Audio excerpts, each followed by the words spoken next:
आज का हमारा विषय है कि सुलझा हुआ जीवन माने सरलतापूर्ण जीवन। विषय काफ़ी आसान है समझने के लिए, लेकिन हम थोड़ा उस पे सटल लेवल पर भी बात करेंगे कि किस प्रकार से हम उस विषय को समझें। सबसे पहली बात ये समझे कि हम इस जीवन में उलझे हुए हैं। अब उलझे हुए हैं तो उसके हम बाहर निकालने के लिए, उससे बाहर निकलने के लिए अलग अलग तरीके के हम पर्याय अपनाते हैं कि किस प्रकार से मैं अपने दुख से मुक्त हो जाऊं। उलझा हुआ माने दुखी हुआ, अपने जीवन में क्या चल रहा है वो भी पता नहीं चल रहा है, मैं आगे जाकर क्या करूं ये भी पता नहीं चल रहा है, भविष्य में मुझे आगे जाकर के क्या करना है, किस प्रकार की योजनाएं करनी है जिसको लेकर के मैं, मेरी फैमिली और मेरा सारा परिवार, मेरे सारे मित्र परिवार सुखी रहे, शांत रहे, उसके लिए व्यक्ति हर रोज़ प्रयास करता है। जैसे ही वो नींद से उठता है तो वो भागता है, माने अपनी कामयाबी की ओर, अपनी प्रसिद्धि की ओर, अपनी अहंकार की ओर, अपने क्या कहे जो जिस प्रकार से जो सपनों की ओर। जैसे ही वो उठता है वही विचार उसके चित्त में चलते हैं, बजाय कि इस बात को हम समझे कि हमारा जो जीवन है वो उलझा हुआ नहीं है। सबसे पहले इस बात को समझें कि वो जीवन सबसे पहले सरलता से जीना है। उलझा हुआ जीवन हो भी माने दुखी जीवन हो भी, इस माने में उलझा माने दुखी जीवन हो भी, तो हम उसको ठीक कर सकते हैं, क्योंकि हमने जिस तरीके से संसार में जन्म लिया है और हम उसको ठीक कर सकते हैं, बिल्कुल ठीक कर सकते हैं। उसके लिए हमारे पास आत्मविश्वास, एक प्रेरणा और एक सटीक मार्ग होना आवश्यक है कि जिस मार्ग पर मैं चल रहा हूँ, चाहे वो आध्यात्मिक हो या फिर व्यवहारिक हो, वो मार्ग सही और ठीक दिशा में लेने वाला हो। व्यवहारिक माने मैं अपने परिवार के पालन पोषण के लिए मैं धन कमा रहा हूँ, मेरी आजीविका कर रहा हूँ, उस धन कमाने से या फिर आजीविका से किसी भी अन्य प्राणी की हानि ना हो, इसके प्रति मैं सजग हूँ। क्योंकि जब हम किसी प्राणी को या फिर किसी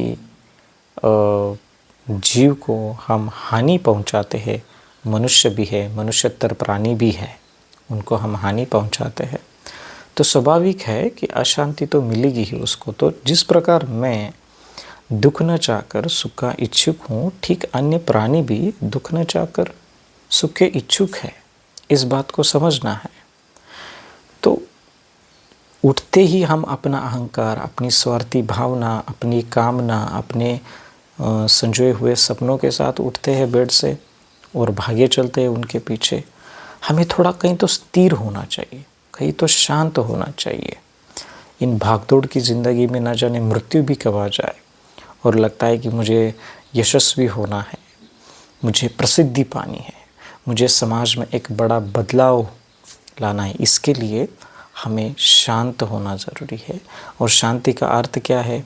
दिन में कम से कम दिन में 10-15 मिनट अपने खुद के लिए निकाले, ध्यान करे, मेडिटेशन करे, अपने विवेकता को समझे, अपने आत्मविश्वास को समझे, हमारी तुलना किसी और व्यक्ति से ना करें कि जिसके कारण दुख बढ़ जाए। तो इस प्रकार से समझे कि हम अपने ही जीवन में किसी और के साथ तुलना करते आ रहे हैं। देखो ये मेरा बैचमेट था, ये मेरा क्लासमेट था, वो कितना आगे गया। जिस प्रोफेशन से हम बिलोंग करते हैं उस प्रोफेशन में रह के भी उसी के अंतर्गत हम एक दूसरे के साथ तुलना करते हैं। और तुलना करते हुए भी हम इस बात को समझते हैं कि तुलना करने से मेरा कुछ फ़ायदा होने वाला नहीं है, क्योंकि मैं खुद दुखी हो जाऊंगा और उससे कुछ मेरा पलने वाला नहीं है। तो इस बात को समझे कि मैं दुखी क्यों हूँ। मेरी अपेक्षाएं, मेरी कामनाएं, मेरी प्रसिद्धि, मेरे अहंकार, ये सारे बड़े होने के कारण एक प्रसिद्धि खत्म होती है तो दूसरी कुछ जगती है, एक तृष्णा खत्म होती है तो दूसरी तृष्णा जगती है। ये तृष्णा का जो प्रवाह है वो चलता ही रहता है। उसे कहीं ना कहीं हमें बंद करना होगा और बंद करने के लिए हमें अंतर्मुखी होना पड़ेगा। अध्यात्म के सहारे ही व्यक्ति आगे पहुंच सकता है, अपने जीवन में प्रगति कर सकता है। मॉरल वैल्यूज से नहीं। मॉरल वैल्यूज़ तो आपको व्यवहार में, नैतिकतापूर्ण व्यवहार या फिर जीवन जीने के लिए आपको कैसे जीना है समाज में, इसके लिए आपको वो सिखाते हैं। लेकिन अंदर से, भीतर से हमें बदलाव लाना है, जिसका जो परिणाम है वो बाहर आ जाए, वो हमें अध्यात्म ही है। अध्यात्म माने अधि आत्म, जो हम खुद को देखते हैं, स्वयं को देखते हैं, और हम इस भ्रम में नहीं रहे कि मैं जिस देवी देवता, बुद्ध या फिर जो भी, जिसको भी मैं मानता हूँ, उस परम देवता की, इष्ट देवता की, ईश्वर की पूजा करने के बाद मुझे सब कुछ मिलेगा। ये कहना भी एक प्रकार का मोह होगा, अविद्या होगी। तो इससे बाहर निकले। सबसे पहले हमने अपने खुद के प्रति जो चिपकाव पैदा करके रखा है, जो आसक्ति पैदा करके रखी है कि उसने मुझे कहा तो, उसने मुझे बुरा कहा, उसने मुझे गाली दे दी, तो मैं स्वयं अपना जो सहिष्णुता है, जो शांति, वो भंग कर देता हूँ और फिर रिएक्ट कर देता हूँ। तो इस बात को समझे कि मुझे बाहर निकलने के लिए एक अच्छा मार्गदर्शक होना आवश्यक है। ऐसे मार्गदर्शकों की बात नहीं कि जो आपको एक अलग दिशा में लेके जाए, जिसका परिणाम हमें दुखी आ जाए। और एक होता है निरंतर वाला जो प्रयास होता है, और वो जो निरंतर किया हुआ प्रयास जो है, वो जो होता है, वो ठीक तरीके से हमें आगे जा कर के एक उचित दिशा में पहुंचाता है। उसके लिए हमें साधना का होना आवश्यक है, मेडिटेशन करना आवश्यक है। हम किस धर्म से बिलोंग करते हैं, किस जाति से है, किस संप्रदाय से है, किस मान्यता है, हमें उससे कोई लेन देन नहीं है। कि जो क्रोध जगाएगा, चाहे वो हिंदू हो, बौद्ध हो, ईसाई हो, सिख हो, वो दुखी होगा ही। ऐसा नहीं है कि देखो मैं बौद्ध हूँ और मैंने तो क्रोध जगाया है, मैं तो भगवान बुद्ध का अनुयायी हूँ, बुद्ध ने तो अहिंसा का मार्ग दिखाया, बुद्ध ने तो करुणा का मार्ग दिखाया, अब तो मैं क्रोधित नहीं हो जाऊँगा, मैं तो, मेरी मन की शांति भंग नहीं हो जाएगी, चाहे मैं कितना भी क्रोध करूँ लेकिन मैं भीतर से शांत रहूँगा। ऐसा होता नहीं है, कदापि नहीं होगा। जो व्यक्ति अपने चित्त में क्रोध जगाएगा उसको तुरंत दंड मिलेगा। जो व्यक्ति चित्त में करुणा जगाएगा, सभी प्राणियों के प्रति मंगल मैत्री जगाएगा, उसको तुरंत पुरस्कार मिलेगा। तो इस बात को समझें कि हमने जो बेड़ियाँ जो हैं, ये जो बेड़ियाँ बांध के रखी है अपने राग की, द्वेष की, मोह की, उससे बाहर निकलना है। धन कमाना ही केवल हमारा परम उद्देश्य नहीं है। यदि हम धन कमाने का परम उद्देश्य मानते हैं तो हम किसी और गलियारे में भटक गए हैं।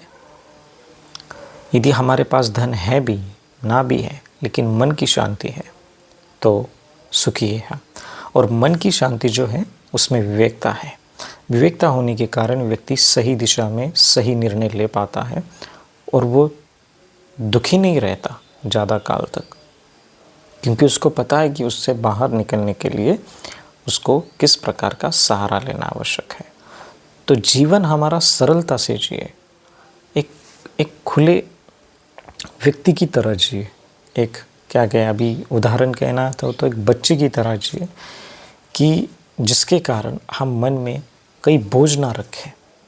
कई लोग बोझ रखते हैं मन में और उनको लगता है कि मैं मेरी फीलिंग्स नहीं बताऊंगा, किसी के साथ शेयर नहीं करूंगा तो क्या होगा, और ये भी सोचते हैं कि मैं शेयर करूंगा तो लोग क्या सोचेंगे। तो इस मारे में कोई बेचारा व्यक्ति शेयर नहीं करता है, अपनी फीलिंग को दबाता है। दबाने के कारण आजकल अलग अलग साइंस कहता है कि आपको ब्लड प्रेशर, एंग्जाइटी, डिप्रेशन, इस तरह के कारण, इस तरह के रोग या फिर मानसिक बीमारियां आपको आ सकती है और हार्ट अटैक भी आ सकता है। तो अपनी जो भावना है वो किसी व्यक्ति के साथ, किसी प्रिय व्यक्ति के साथ जिस पर आप भरोसा है, अपने घर वालों के साथ शेयर करें, मन अपना हल्का करें। जीवन पहले से ही सुलझा हुआ है, हमने ही उसको पूरी तरह से बिगाड़ के रखा है। जैसे पानी है, जैसे हम किसी अनहोनी रास्ते से जाते तो वहाँ झरने का पानी दिखाई देता है, वो पहले से ही स्वच्छ है, निर्मल है। अब जैसे हमने उसमें कुछ लकड़ी डाली, कुछ पत्ता डाला तो पानी बिगड़ गया, पानी की शुद्धता बिगड़ गई, अब उसको समय लगेगा।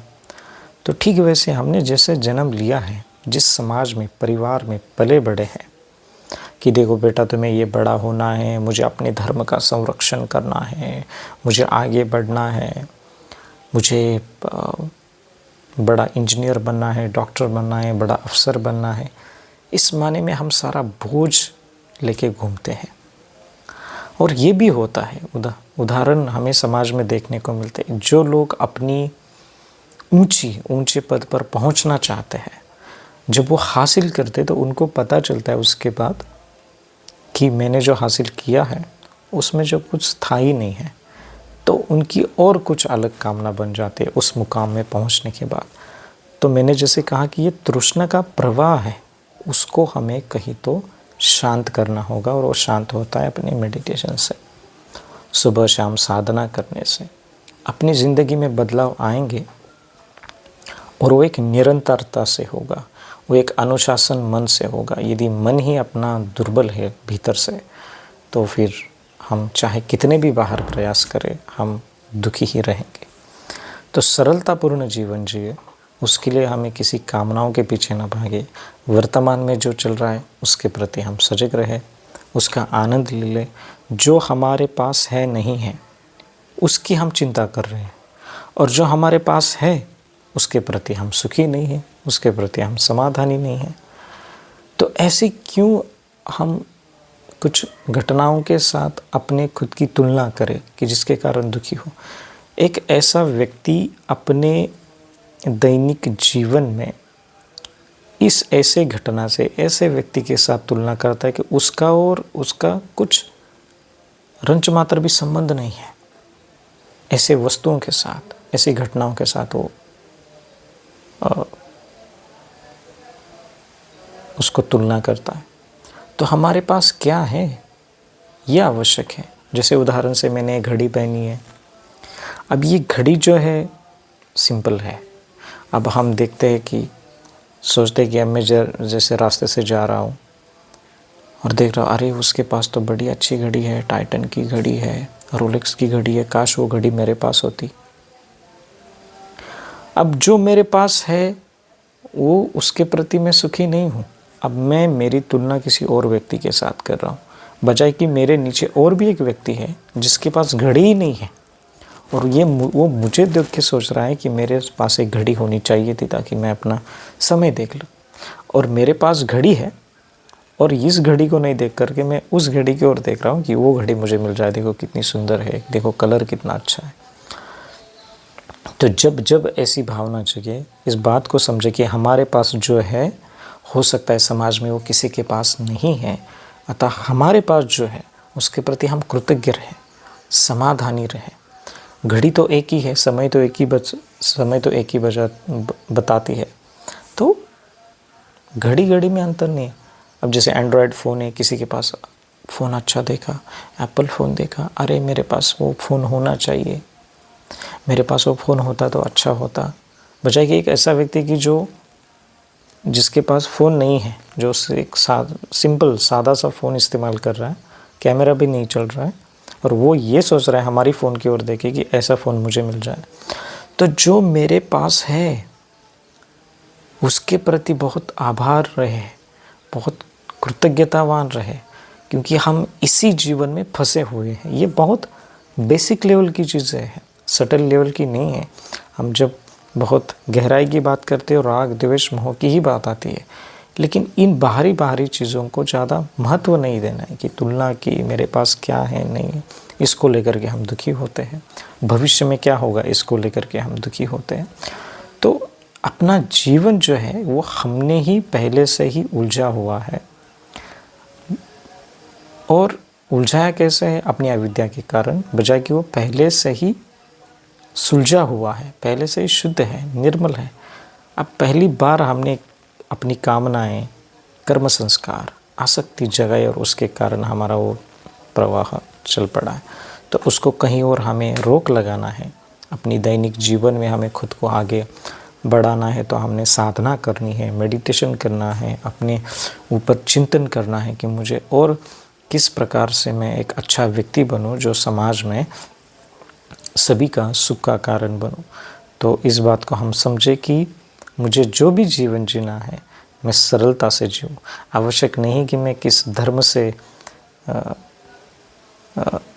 आता हूँ, जैसे बौद्ध धर्म, सिख धर्म, ईसाई धर्म। अच्छा जीवन जीने के लिए, एक अच्छा मनुष्य बनने के लिए किसी धर्म तथा संप्रदाय में दीक्षित होने की आवश्यकता नहीं है। एक अच्छा व्यक्ति है जिसे सब पसंद करते हैं, तो वैसे ही हमें बनना है। और कैसे? एक ठीक तरीके से, एक सही मार्गदर्शक, एक उचित रास्ता, और वो रास्ता ऐसा रास्ता कि जहाँ पर चल कर के हम भीतर जो हमारे राग है, द्वेष है, मोह है, आसक्ति है, अविद्या है, उसको पूरी तरह से नष्ट करें अपने साधना के साथ, मेडिटेशन के साथ, और सभी प्राणी मात्रों का सुख का कारण बने। नमो बुद्धाय।